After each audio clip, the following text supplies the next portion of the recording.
A while back, I did a video based on this artwork, An Allegory of Life by Giorgio Gisi from the 1500s or the I-516s or something. And I said in a video that I had to draw it, and so I did. I definitely did, and I tweaked it in a new way, and I'll present it actually in a further video and explain it a little bit more, explain my mind, and but that is a little glimpse of what it looks like. And the mountains that I zoomed in on at first and zoomed out of is really what caught my eye, and one of the main aspects of this artwork and just in general of my thought over the last few months and longer is that how it shows just a mountain on the outside and then a coliseum on the inside, a temple on the inside. And I've seen many artworks like this Green Tara where it looks very similar, and then you see things in reality that are like this and that are carved into the side of mountains, or they are buried in mountain, smothered in mountain, melted into mountain, or they are all part of something that was melted. Everything was maybe a structure at one point. This could be a video game. I'm not sure about that one. It'd be sweet if it's real, but could be a video game. Other ones I think are real. But either way, underwater, there's a whole different mound of these worlds. You know, they exist everywhere. So I really just wanted to show you a collection of images that I found that are really cool and point in this direction. But again, this is all theory, so I'm not going to do it for like 20 minutes and blast off on a bunch of nonsense that I don't really know. But look, even in the upper right, there's different hollows, different caverns. Like, what is this? I'd love to hear you guys' comments. You know, are these melted in? Are they built this way? Are they chiseled into the rock? What came first, the mountain or the building? I think that's like a more appropriate and more enticingly meaningful and insightful question that I'd rather have answered than the chicken and the egg, although that's interesting too. But either way, what came first? Are these things melted, like part of a civilization that inevitably melted? Were they carved into the mountains? Do the tectonic plates exist, or is that just more bogus that no one can ever prove? So they just choose to educate us in that direction. But these things, Petra and Egypt, these occur all over the world. Tibet, which was definitely a huge part of Tartary, all these different things in Cambodia, Laos, Sri Lanka, Nepal. They're everywhere, and there are mountains everywhere. There are huge ranges of mountains all over the world. Like, are the entire Alps look like? Could you dig into those and find things like this? Find civilizations. The Lemurians of Mount Shasta, are they in there? Is Mount Shasta just a giant temple at one point that got melted, got buried, whether it's volcanic or some other process that we have no idea about? Directed energy, could be anything in these time periods. I don't leave anything off the chance, and whenever someone on TV or anywhere, I don't watch TV, but when someone anywhere says that they know what happened and where these came from, it's just no one does. We're all in the same boat. So it's better to creatively think about the potential surrounding what we see and try to use our logic and other reason and things that people have discovered in our group.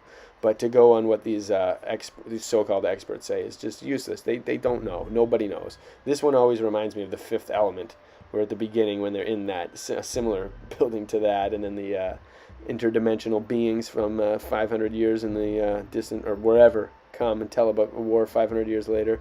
I love that movie. But look at this stuff. These Buddhas that are huge. Like, who would, like, it would take people our size and age to chisel those things a very long time, unless they had casts, but even still, to make the casts would be tremendous. All of these things point towards just, when comparing their structures and their architecture of this ancient past to our modern stuff, and how our modern stuff could get blown away in a storm tomorrow. And these things are still here in places like Cambodia, which get heavy rains, get storms, all these different things. And there's so many more. We can look on Google Earth and see so many mountains, so many different ranges. They're always discovering things within mountains. There was a time when they were discovering a lot of Aztec and Mayan pyramids because they were seeing a different color in the foliage just by going off Google Earth and then finding these places, digging in. The limestone created a different effect on the plants. How many are these? How many of these places exist? Are they in every single mountain? If you were to dig in, every single hill, for the most part, besides ones that we know are landfills, but are all things? Can this be dug into in the middle and find something? Is there a cavern in there? Would there be treasure? Would there be people living? Can these people go up, the Lemurians, the inner being, the Hollow Earthians? Is that true? I've always believed in Hollow Earth. My first band was named after it. and I still always kind of believe in it.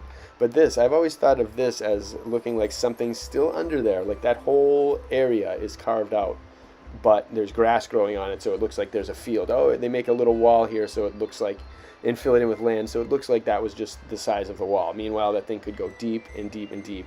There could be inner layers, fortresses, so many different things. That rock, like, where did that come from? Does that go deep? Do these, though, if you were to carve into all those mountains, would you find more and more tunnels, more and more hidden rooms, more and more temples, meditation rooms, anything, chambers, who knows? Rooms that we have no idea in modern time what they were used for, because people had totally different lifestyles in this time. And just, it blows my mind. I hope we get to find out. I wish we could invent a way to x-ray through these mountains and just kind of scan it, if you could like see it on a screen or something. But I have a feeling they're everywhere. I have a feeling in that right there is probably something massive.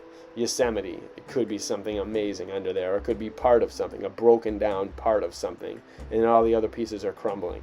How many of Tower of Babels could have existed? Massive structures beyond our comprehension that just toppled over, crumpled, or lying on their side, or lying in different ways. Just people stole them. Everything's been, any of these could have had gold paint on them. Time would have worn it off. Vandals would have taken it. This one looks like a giant dragon or something. I forget where this is, but this is really cool. Carved intentionally like that.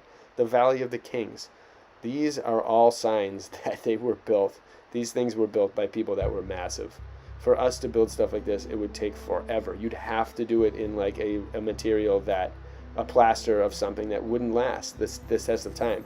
For these people to do it in amazing materials that stand the test of time means they were smarter than us, they were stronger than us, they were most definitely bigger than us, and they just had a lot more things figured out than us.